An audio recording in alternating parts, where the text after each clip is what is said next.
The National League for Peace and Freedom, Greater Boston, Cooping, Community Church of Boston, Committee for Peace and Human Rights, Educational Social Action Committee, Kabul Action Now, Wellesley College Peace and Justice Program, Women's Action for New Directions. I wanted to thank all of these supporters who invited me here and gave me this opportunity to talk about the ongoing tragedy in my client country and also about the realities of the so-called war on terror by US and NATO and brutalities of Islamic fundamentalists. As my supporters, my friend, they explained to you before that regarding refusing of visa, that US government this time they refused to give me visa. A few years ago, the US puppet regime in Kabul, they imposed ban on my travel abroad, and now US government they denied to give me visa. I think if both of this has a political reason, because I exposed the mask of US government, their own policy, what they are doing in my country under the beautiful banner of human rights, I informed great justice-loving, peace-loving people of the US that their government, they waste their taxpayer money, billions of dollars, and most of these money goes into the pocket of these warlords, drug lords, criminals, who are mentally same like Taliban, but only physically has been changed. And I informed them that all of these blind bombardment that they are doing in my country, massacres, is happening under the name of American people. They are doing there. And of course, these are the reason. I think this is something that wrong warmongers in White House, they can't bear to hear it. And they try to use their huge propaganda machine, the corporate media, to hide these bitter realities from your eyes. And while the Western governments, not only in the US, in NATO countries as well, when they are bombing, killing Afghan civilians, most of them are women and children. But in the meantime, we are so proud and honored for the strong support of justice-loving, peace-loving people of these countries, that they stand in solidarity with my people and raise their voice against the wrong policy of their government and full women's rights, human rights, and democracy.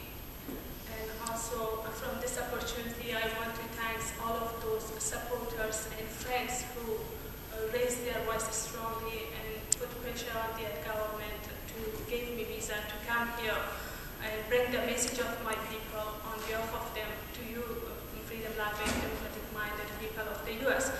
Therefore, I announce from your microphone, from your podium, that I will not sit silent for a moment, and they never can block my voice.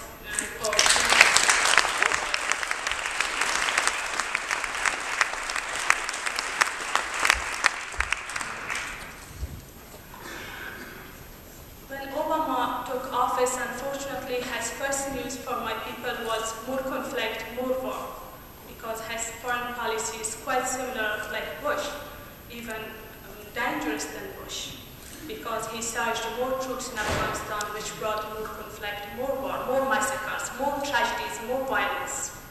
And also, he invited terrorist Taliban, including Hekmatyar, to join this puppet corrupt mafia regime of Hamid Karzai. These terrorists come in power, the situation will be more bloody, more disaster, especially for the women of my country. He's expanding war in Pakistan, in Yemen. Today, lots of people, they lost their lives in Pakistan too. And also, he started this brutal war in Libya. I think it seems that shedding blood of countless innocent people was not enough in Iraq and Afghanistan, that now Obama's administration again, they use the UN as their umbrella to invade Libya as well. And under the false banners of women's rights and human rights. While the US people are suffering as a result of the economic crisis and living conditions are getting worse, the Pentagon wages another brutal war which will only benefit the US corporate and billionaires to loot the oil and other riches of the Libya. Obama's hue and cry against the Gaddafi's regime and his crimes, while supporting much more dirty Gaddafis and criminals regimes in Afghanistan, in Pakistan, in Israel, in Saudi Arabia, in many other countries of the world. Anyway, since Obama came in power, and the civilian death tolls increased 24%. And that's the reasons that for my people, Obama is a second and even dangerous Bush. As I said that 10 years ago, US and NATO invaded my country under the beautiful banner of women rights, human rights, but today, the situation of women is as catastrophic as it was under the domination of the Taliban. Rapes, domestic violence, acid attacks, killing of women, poisoning the girls' school, burning their schools, and many, many other violences increasing rapidly, even historical. And today, once again, Afghan women, they forgotten. And it is true that after the barbaric regime of the Taliban, the situation of the women slightly improved.